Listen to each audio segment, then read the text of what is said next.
In today's video, we're continuing our coverage on the Marvel Cinematic Universe. Now the actor strike's over, and now the writer's strike is also over. There is so much to go over. Disney's Bob Iger has finally responded to why Marvel, why Disney, and why the whole of Disney as a company isn't doing as good as it was before. It's very interesting, his take. I think he's very out of touch of reality with what he said. There is some crazy news about Thor 5, Deadpool 3, who's been seen on set. It's not what you think. So, what is freaking good, YouTube? Wished you here. We have a video on the future of the Marvel Cinematic Universe if you are new around. Make sure to subscribe to never miss the content. Also, check us out on Instagram at Warstu to see their beautiful face behind their beautiful voice. And also check us out on Twitter or x.com, aka WarstuG over there. Right, let's break it down. So a report came out this week, which is interesting because I've heard something completely different, but on the same level. So trusted inside, I say trusted because it's coming from Daniel RPK. Sure, he's got a Patreon where he puts all these scoots behind a paywall, but let's just check before I say this next bit. But he's not paid for Twitter Blue. So when he says things on Twitter, he's somewhat reliable. So he said this, but I've heard something different. Marvel Studio reportedly wants Thor 5 to have a darker tone, which is interesting because Thor Love and Thunder grossed $760 million. Still a very successful movie, even though they ruined Christian Bale's character of Gore, the God Butcherer. They had so much potential. They even had Zeus in that movie. We've got the whole setup at the end of the movie, teeing up Hercules, but I hear the movie's actually going to be called Thor God of War, which would be absolutely insane. No, Kratos isn't coming, but that's what I've heard. I believe this report because Chris Hemsworth himself said he would not return unless there was a drastic change to his character or unless there was a serious tone. So Taika Waititi will not be returning, but Thor always makes money. Thor Ragnarok made a lot of money. Thor Love and Thunder still made money. So on Daniel's report, he's saying this, but I've heard differently. Gareth Edwards is one of the directors that the studio is eyeing to helm the project. Now, Gareth Edwards is pretty good. He did the 2014 Godzilla movie. He did the Creator movie that came out this year. He did Rogue One, which is very controversial if you're a Star Wars fan. But I hear the complete opposite. I hear that Zack Snyder is actually being lined up to direct a Marvel movie, whether that be the World War Hulk movie or whether it be the Thor 5 movie. I've got it on good record. I mean, I'm not a scooper or anything like that, but I've heard that Zack Snyder is being lined up to produce and direct a Marvel movie in the next coming years, which is interesting. So, as we know, a serious tone. We know we're on the whole multiversal saga now. So every project's got to tee up Avengers Kang's Dynasty. We know that Michael Waldron is writing Avengers 5 and Avengers 6, which means there will be some consistency with the storylines. Also, Alex Perez on the Tweetosphere said this when someone's like, "Yo, why didn't they get Eric Martin to do Kang's Dynasty?" And then Alex Perez says, "Have it for certain he's in the room." Now, what I find funny is everyone seems to think just because Loki season 2 was great, that Eric Martin can literally write every single project for Marvel for the next 10 years and it will bang. As good as Loki season 2 was, it could have been better. And also, not everyone liked Loki season 2. So Thor 5 is going to get back to the serious, dark, gritty tone. Now, Thor Ragnarok was good because it had a few quips, it had a few jokes here and there. But for some reason, Taika Waititi, when it came to Thor Love and Thunder, he turned it into a comical joke, but you had Christian Bale, you had Gore the God, but you could have linked it back to Null, God of the Symbiotes. We could have had that set up. You literally had the sword there, but you did nothing with it. Now, it's recently came out that Taika Waititi is not a comic book person, knows nothing about the comic books, but that doesn't really matter. You don't really need to know much about comic books to direct a comic book movie. And then he came out and said he did it just for the money, which is kind of funny, to be honest, because that's why anyone does anything. So people going, "Oh, he just did it for the money." Stop. Because everyone does stuff for money. It really makes no difference that he's come out and said it. So recently, Bob Iger has come out and given reasons why the Marvels didn't do as well. He's not really using the I have to believe that word because YouTube doesn't like it. But he says because the executives were not on set to give direction. Okay, realistically, all you have to do for every movie and TV show is give a compelling storyline and make people care about the characters, make people care about the story. That's why The Marvels season 1 flopped, because it wasn't really a compelling storyline. No one cared. Even the target audience didn't care. So realistically, Sure, I'm not saying I could write anything better, but just give us characters that people care about.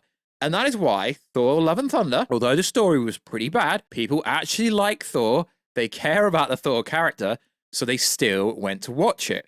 So it had a budget of $250 million, okay? Turned over 760, so it made a profit. So the next Thor movie, as long as you give us a storyline, as long as it's a little bit more serious, get Zack Snyder on board. I really think he's cool. Nothing wrong with Gareth Edwards. I'm not the biggest. I mean, I like Godzilla 2014, to be honest. The creator was good. It wasn't really a fan of Rogue One. But if it doesn't go to the homie Zack Snyder, Gareth Edwards will be cool.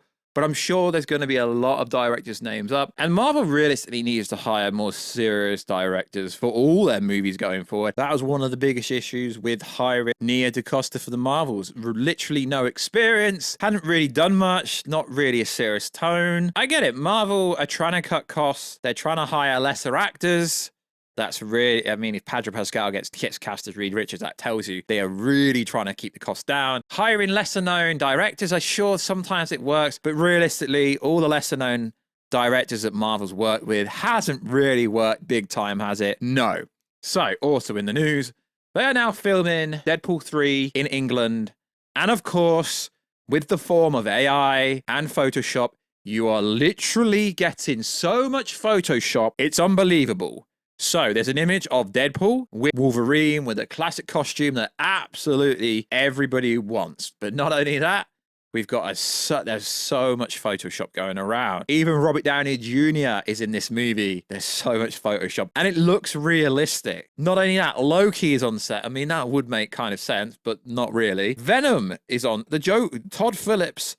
Joker being Joaquin Phoenix is on set. Bryan Cranston from the Breaking Bad's on set. Daenerys Targaryen's on set. John Wick's on set. The Turtles are on set. Batfleck's on set. Venom's on set. But doesn't Venom have to be CGI'd in post? Yeah.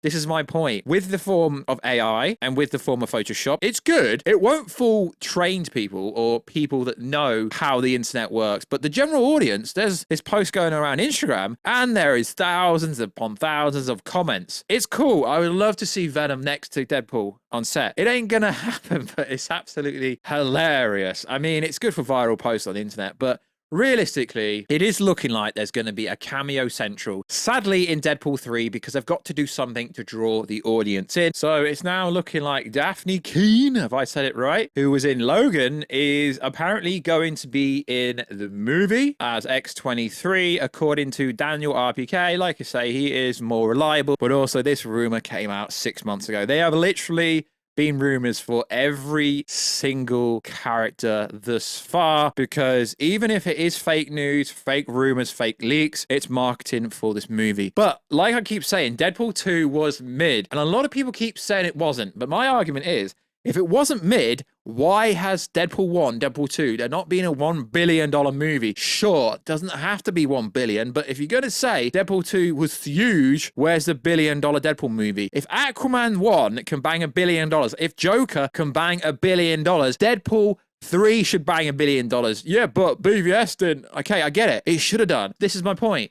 You got a movie of Ryan Reynolds, who's allegedly a big actor, and apparently Hugh Jackman. We've wanted this Deadpool Wolverine crossover in a movie forever. If it doesn't bang $1 billion, then the whole of the comic book genre is dead if it isn't already dead. So there's going to be so much fake news going around, and also it's being community noted. Sadly, these are AI generated image. This is evident in the hands being incorrect. And the general design of the work, additionally, multiple AI images detected show 100% AI generated image. So, although AI is good, although Photoshop is good, it can really fool people. Because like I say, if a general audience sees a picture with Robert Downey Jr. next to Deadpool on what appears to be a set image, you're going to get people going, oh my God, Robert Downey Jr. is back in Deadpool 3. It makes sense because it's a multiversal time traveling movie. So realistically, all these people could appear. Loki could appear. Hulk could appear. But the rumors are going to go absolutely wild now because some of these almost look realistic for like a second or so. But yeah, I will use one of them in the thumbnail. And also, if these were real,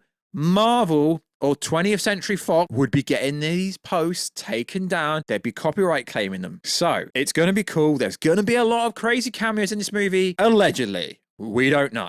There's also wild rumors Deadpool 3 will feature a parody portal scene reminiscent of the one in Endgame. I mean, if that happens, that's just going to be sad and pathetic, really. I mean, I get it. Deadpool's got to be funny, but it's got to be funny, not kind of lazy funny, which I kind of find Deadpool 2. People are going to think I hate Deadpool 2. No, it's just I don't sugarcoat anything. People have this perception that I'm a Marvel or DC fanboy because I never criticize Marvel. I do criticize Marvel. People just don't actually watch my content when I do. Yeah, but you're so harsh on DC, but not on Marvel. I'm actually harsher on Marvel. It's just not enough people watch me to find that out. So let us know about Thor 5. Should Zack Snyder be the director? It's a more serious tone. Thor has so much potential. He needs to go OP. Thor's not even going close to going OP yet. We've not seen how powerful Thor could really be, and Thor could lead the Avengers going forward if they choose to do that. So it's cool that potentially we are getting Thor 5, but like always, with all these other rumors like, oh, Doctor Strange 3, Shang-Chi 2, Eternals 2, Warstu 3, until Marvel Studios comes out and confirms it, doesn't really mean much. It's cool going, yeah, Shang-Chi 2 is going to film between 2024, 2025 when they start filming. It's not even being confirmed yet, honey. So, all these rumors are cool, but it's a bit sus. They've only started coming out, all these rumors, since the actors and writers strike ended, because now they can make up anything. It's cool. I love reporting this stuff, because I just see it like Reddit stuff, even if it comes from one of the most reliable scoopers in the game. I just class it all as Reddit level stuff because actually no, Reddit level stuff. The Reddit plot leaks are actually more reliable. They're actually more reliable than the scoopers nowadays. So like always, guys, check us out on Instagram at Warstu to see the beautiful face behind the beautiful voice. Check us out on Twitter, Warstu Day. And I will catch you in another video, guys, very soon. Catch you later.